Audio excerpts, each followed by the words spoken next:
Well, this is John Darrow speaking with Tom Ashton of QMS. Tom is the inventor of the Hydroplex system, and it's January 22nd, 2023. And we just thought we'd have start one of many conversations about talking about the history and the benefits of the Hydroplex equipment. How's it going, Tom? Morning, how you doing? Good, good. So one of the things I thought we'd start with was how you originally developed your magnetic core device.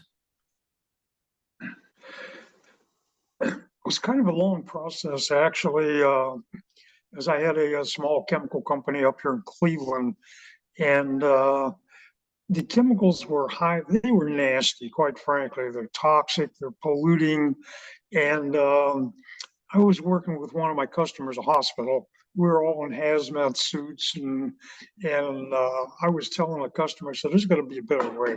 So I had heard about the chemical process as opposed to it is with the physical process, which is electronics and magnetics and whatever else is out there, and a lot of witchcraft. But I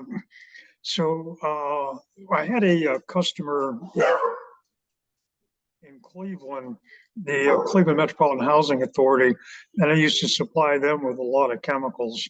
And I went to the guy that was in charge and I said, "Listen, I want to put myself out of business here."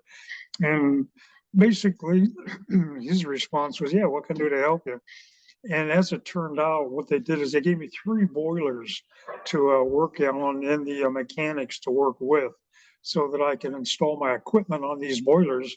And we take the lid off every couple of weeks and find out how they work. Well, for first year or so, I just kept dealing with different types of material and different types of instruction or installations rather of the devices, and nothing worked. We would open up the boiler, it was loaded with scale like it always is, and it was kind of disappointing for the first year. And then the second year, about halfway through the year, we opened up one of the boilers, and the tubes were so clean you could read the stencil on them when they're new. And we figured, well, that's it. The problem being is I forgot how I built it. So I had to go back and disassemble it and reverse engineer the unit myself. And we've been using that design ever since. And the results are spectacular. I mean, basically, the scale just does not form. And there is a bit of an anomaly to that, as you would think that once the installation of the equipment was put on a boiler or something else, that would actually dissolve the scale. It does not do that because there's no water, there's no chemicals. What happens is once the water is conditioned, it gets between the particles of the scale and they just fall apart. And we have seen that numerous times through other people we've been working with. But the deal is it doesn't dissolve the scale. It gets between the particles and they just fall off. That's really a fascinating thing because, as I understand it, physicists will state categorically that you cannot, once the scale has precipitated, that it cannot be returned into solution. So, are you saying that that it's not returning into solution, but it's somehow just not dissolving, but only breaking apart? Tell me how that works. That's correct. And nobody, quite frankly, has yet figured out how to do that, why it works. They don't know because it happens at the microscopic, or even smaller than microscopic particles that a microscope just won't form or show you exactly what's going on because it's too small. They're on the very, very small level, the electronic level. but we have photographs before and after. In fact, one of them is pretty impressive. Is what you brought us is the scale from the tubes in Arizona, the before and the after, and it shows clearly the before has got heavily scaled. The after is the tubes are literally cleaned. And again, the material doesn't go anywhere. It just forms in the bottom of the tower basin, and then you got to shovel it out. So there's no real free lunch. It still creates a little bit of an issue, but at least you're not polluting the water. Cooling towers that we treat, one of the things that customers like, especially in engineering people and environmentalists, is there's no chemicals involved, so we're not polluting anything. And the water that we go through is the water that comes into the cooling tower, goes through our equipment, and just goes down the drain without adding anything to it. So that's it's kind of a big benefit, and it saves money because you don't have to buy chemicals anymore, and the environmental benefit is huge. Absolutely, absolutely, and that's um, quite honestly of so much interest now in Arizona because the population here is growing so fast, and the water resources are not, and so it's a project for me to try and solve the number one, reduce the amount of water that's required to operate the tower by maybe 10% if we optimize it. And then secondly, to take that blowdown water and reuse it as irrigation for landscaping. Yeah, the environmental benefits alone are huge, and then the economic benefits also follow right behind that because you're not spending money for the chemicals. And there's a lot of ancillary things also, as the amount of service that's required. Cooling towers are kind of a big deal because they are constantly circulating water, evaporating the water, and a lot of the minerals stay behind. So you have several problems that you need to address and solve. And that's where we come in. We address all of those problems and solve each one again without the toxic chemicals. In fact, one of our customers is in New England, if I recall, and cooling towers we serviced up there. We do lots of cooling towers in that area, but we had a group of people up there to show them the results. So they opened up, their maintenance guy, engineer opened up one of the cooling towers. They had about 5 or 6 people there to see what was going on. And it was a terribly hot day, and we're on a hot roof, a tar roof. Everybody's sweating. And when everybody was happy with what they saw, the guy with the cooling tower had one of the doors went down low. So he was kind of like sitting on his heels. And so he asked everybody, you all seen what you wanted to see? And everybody was pretty happy with what they saw. So he opened the door, put his hands in on the tower basin on the water, and washed his face off with cooling tower water. They normally use pretty toxic chemicals to do that. Most of them are chlorine based. And it was astounding. Everybody had this look of terror on their face when he did that. I mean, you don't do that in a cooling tower, but it was a Kodak moment because he looked at everybody and he's shaking his head back and forth and he shrugged his shoulders and says, what? Like, what's everybody so astounded for? That's what we do up here, and using it for a couple of years. So the nice thing about that too is it's absolutely safe. Now you get cooling tower water chemical in your face or in your eyes, you're going to have a problem. With this stuff though, I mean, you can use it as a hand wash, and the water is crystal clear. There's no debris in it because we filter the debris out, the particulates out, so you don't have to clean the cooling tower basin every year. So there's really no downsides to that equipment, because once the water is filtered and then it goes down, you don't even have to put it to the city water. You can go right down drain water that doesn't have to be filtered by the water treatment plant. It can go right out into the water, or we actually have some customers that use it on the basin, or not the basin, excuse me, that use it on the sports, the dirt the kids stuff their face in when they're playing ball or whatever they happen to be doing, because it doesn't hurt you. There's no chemicals on there to be a problem. It's pure clean water. Yeah, I know what you mean, and I would think that school systems, we have all the different school districts here. Every one of them has a certain number of cooling towers, even elementary schools, middle schools, high schools, universities, and I would think that would be a real benefit to water, to use the blowdown water for irrigation of the sports fields, and it's actually disinfected water. It's minerally disinfected water. Would you agree with that? Well, it's not only disinfected, but it's clean water also, being that there's no chemicals in it. But one of the things that we know of, because it was tested at a lab, is that we have 100% kill of the Legionella bacteria. So you can, like I said, wash your hands, wash your face in it, because Legionella grows in cooling towers. In fact, up here in Cleveland, there was a big deal. Ford Motors, one of their people was cleaning out cooling tower, got Legionella and died.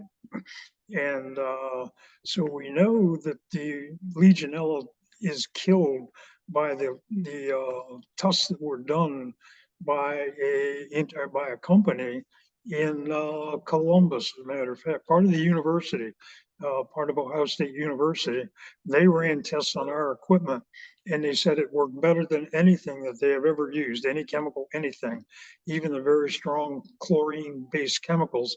Chlorine, by the way, you put in a cooling tower, and it's also corrosive.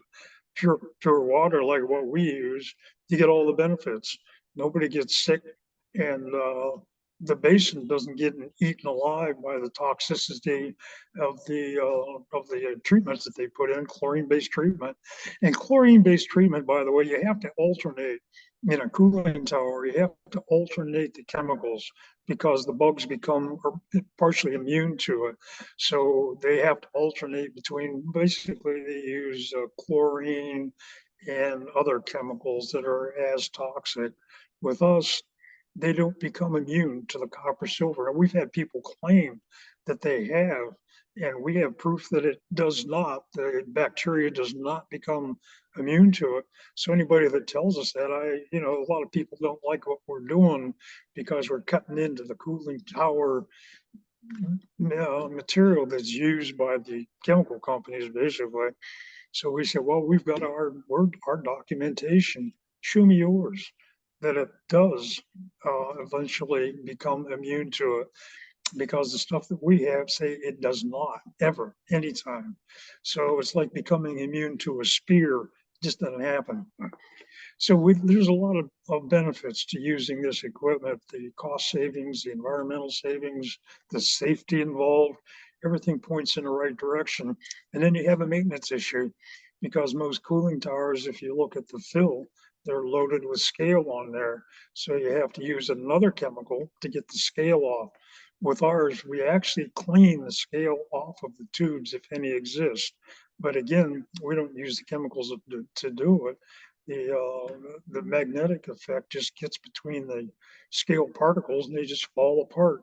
Then, of course, you got to get rid of them, so you got to shovel them out, but you only have to do that once, because once they're gone, then they stay in solution, and then just go out the drain with the rest of the cooling tower water. Well, you bring up a great point, and that's kind of leads to my next question, or the next subject, and that is the component in the Hydroplex that is the copper silver ionizer. And can you tell me, kind of the history of how you developed that piece? Yeah, actually, that was another rather long process, quite frankly. Uh, when we started putting things together, the idea being is we wanted to address every issue with the cooling tower and solve every issue without the solution causing another project, causing another problem. So that was our focus. And being that I had a small chemical company in Cleveland, I was very familiar with the cooling towers and how they worked and what they required. So we took a look at each problem associated with a cooling tower and then developed a way to solve that problem without creating another problem, without causing excessive engineering and money waste for buying chemicals and the process that it took to clean them. So we started working through that, and we found out obviously one of the major problems was the bacteria. So I ran across a company here in the Cleveland area that manufactured a product with copper silver that would control the Legionella and whatever, because it doesn't matter whose copper, as long as it's ionic copper, doesn't make a difference who sells it to you. It's all the same. The copper ions that I make are the same as everybody else's because they use the same process as electrical, 12-volt electrical current is what does the job. The problem that I had with a company here in Cleveland that I was working with for a couple of years while we resolved the problem that we looked at initially with his product, it was very unreliable. So I had a pretty big customer up in Tonawanda, New York, and installed our first couple units out there. And I was spending way too much time going back and forth between Cleveland and and uh,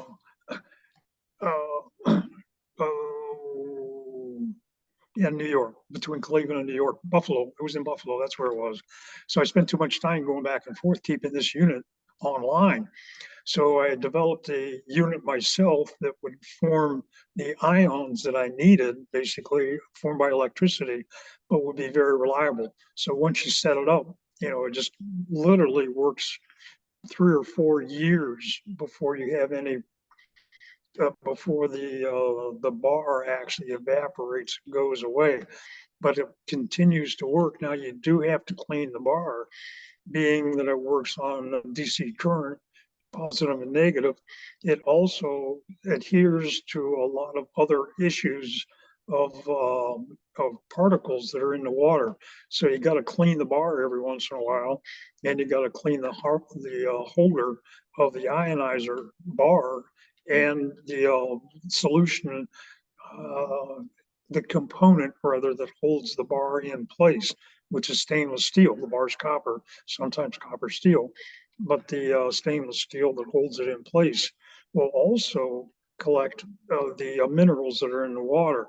So the bar will collect positive, and the copper or the holder will collect the other uh, component that's in the water also based on whether it's positive or negative.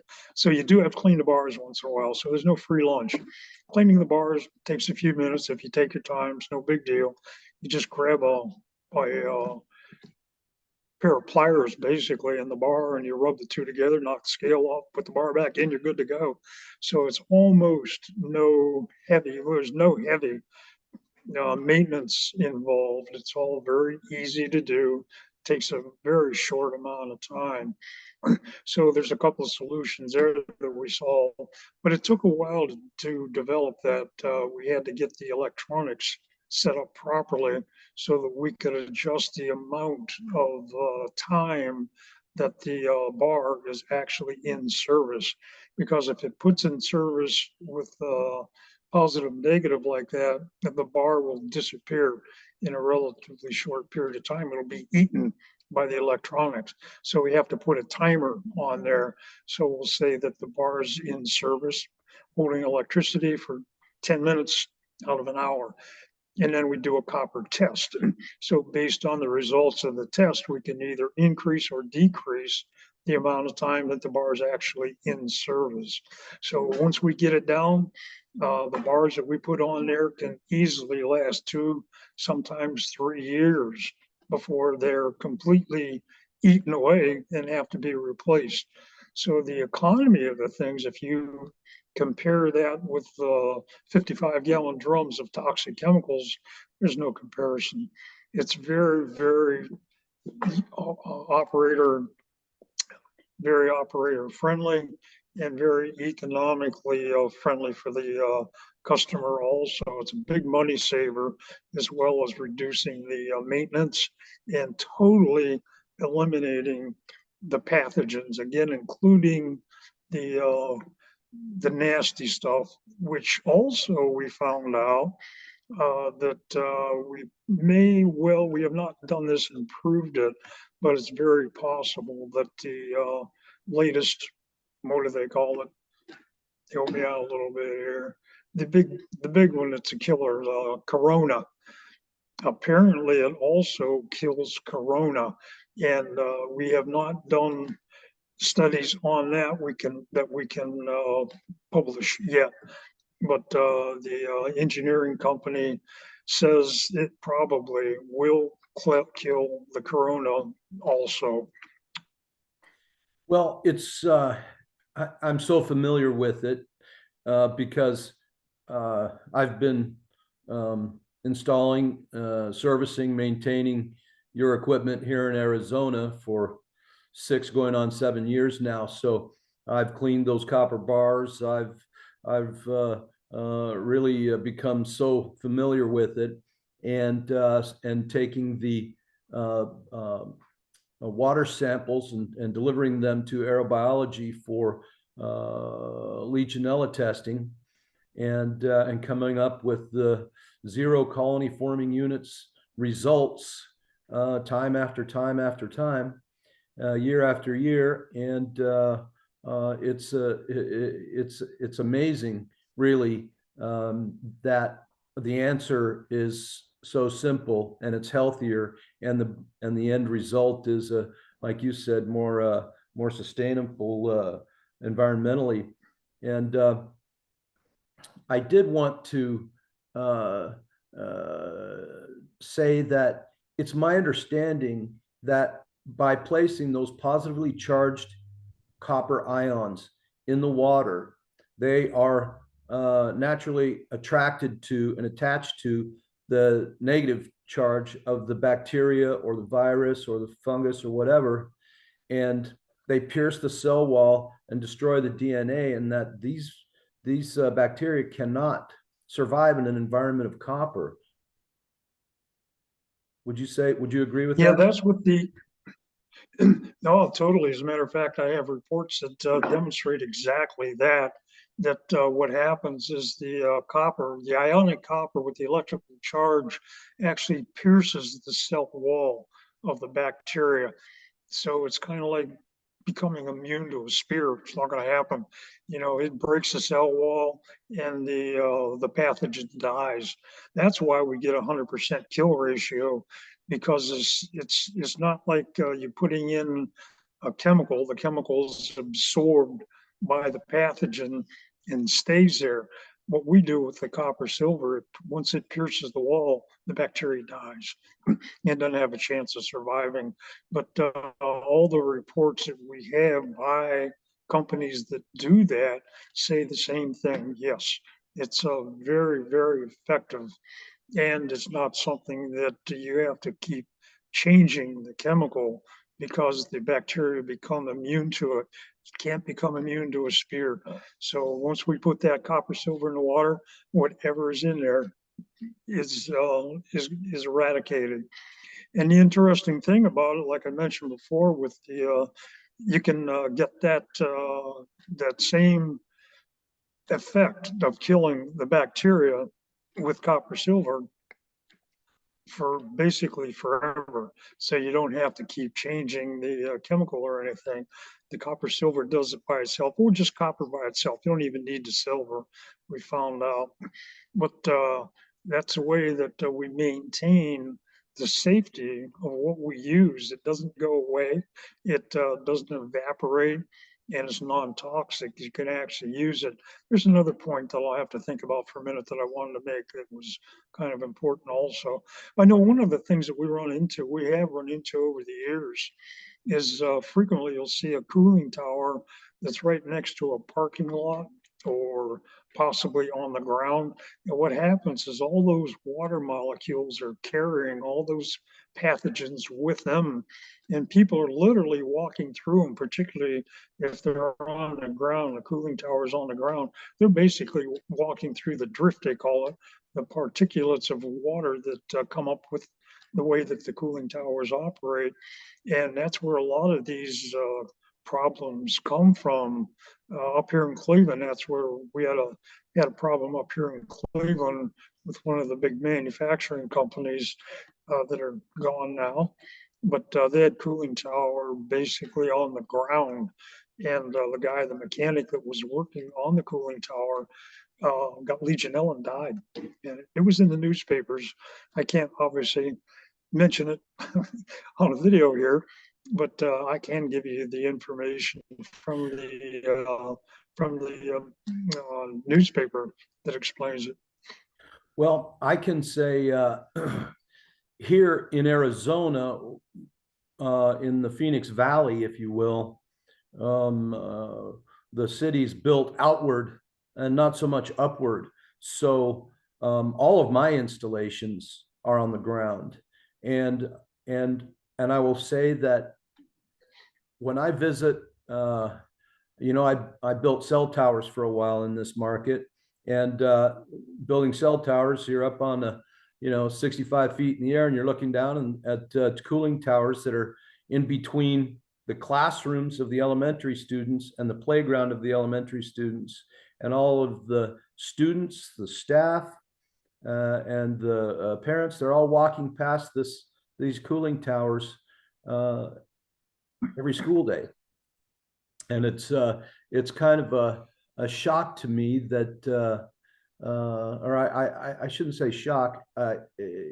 It's kind of a scary proposition to consider that if I'm not mistaken, the mechanism by which you run this water droplets escape the tower is called drift, and that drift Correct. has not only, because the chemicals don't work 100%, you have not only the chemicals escaping the tower, but also the bacteria, the Legionella. That's correct. The Legionella piggybacks along with the water. And the thing with the Legionella, it's not everybody is going to be attached with the Legionella or have a problem with Legionella. Primarily, it's if your immune system is depressed, that's where you're kind of in trouble with them. So it's not like walking through people that have a cold or something, and unless you have an immune system slightly depressed, you're not going to get Legionella anyway. So we don't want to, sell a scare tactic, obviously, but we do want enough people are fused, are, attracted to or have that problem with the bacteria, Legionella bacteria, that obviously it's killing some people on not necessary. If they treat the cooling tower properly and kill the Legionella, it's not going to hurt you a bit. I mean, you can walk through the mist and wash your hands in it. It won't hurt you at all.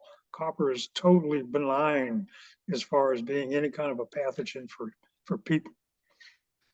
Outstanding. Outstanding. Well, we're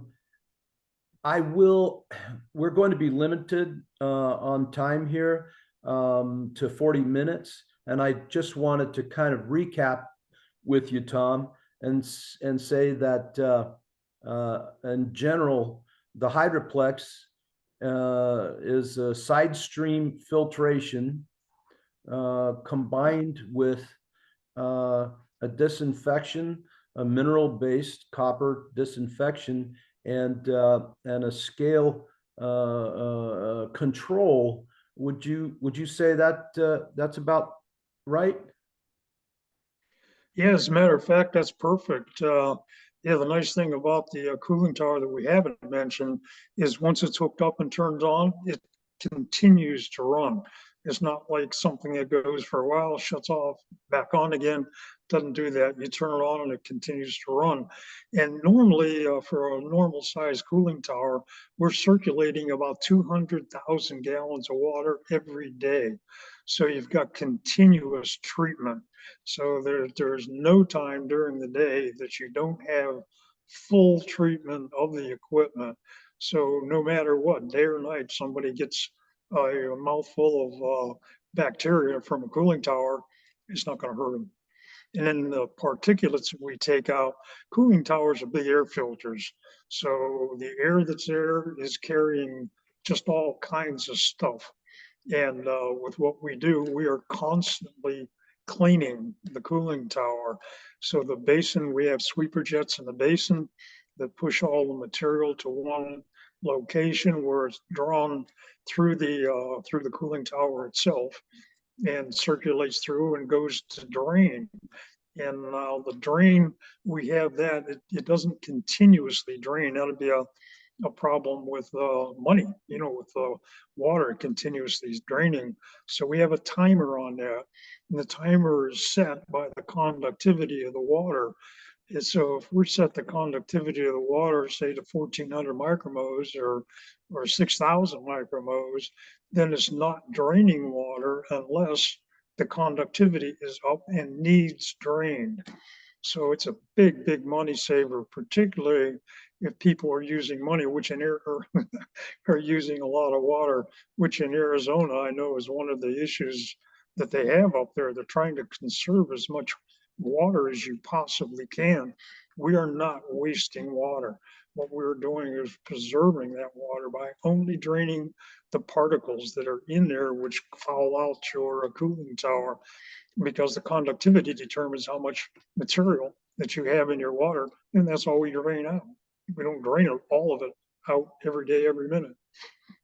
Well, it's I like to refer to this Hydroplex as a 360-degree solution for a cooling tower.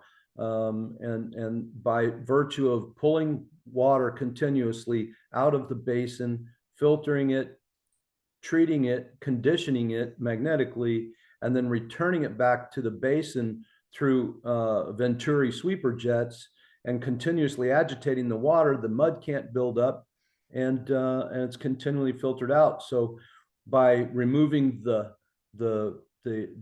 corrosive nature of the chemicals and keeping a clean tower, we can make a cooling tower last for 30, 40, 50 years here. And in some cases, cooling towers, they're not maintained properly and they're heavily dosed with chemicals. They don't last 7 or 8 years. So the value proposition is so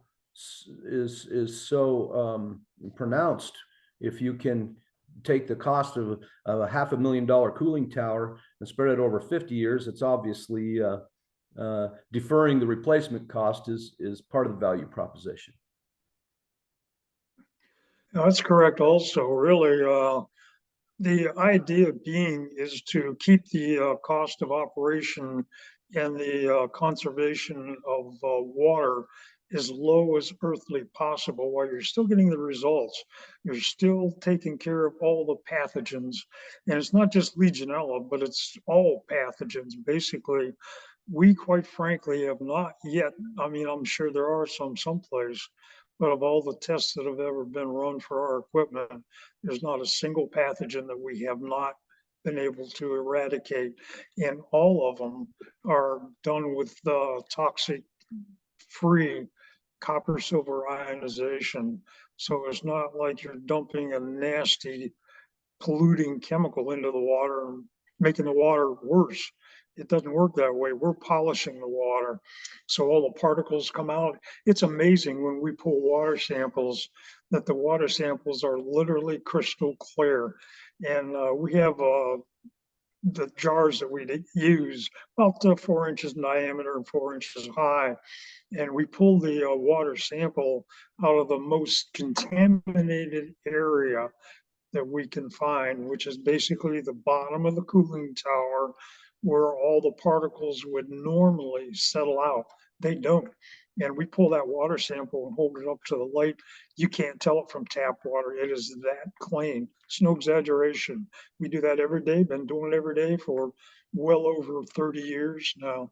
Because once we had that thing designed, we've only made very small improvements to it because we spent a lot of time making sure that we, from the go, that we addressed all those problems, as I mentioned before, treated and solved all those problems without creating another problem.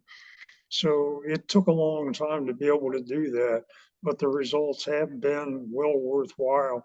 And the idea, we have never had, as far as we know, we have never had a Legionella problem with our equipment installed.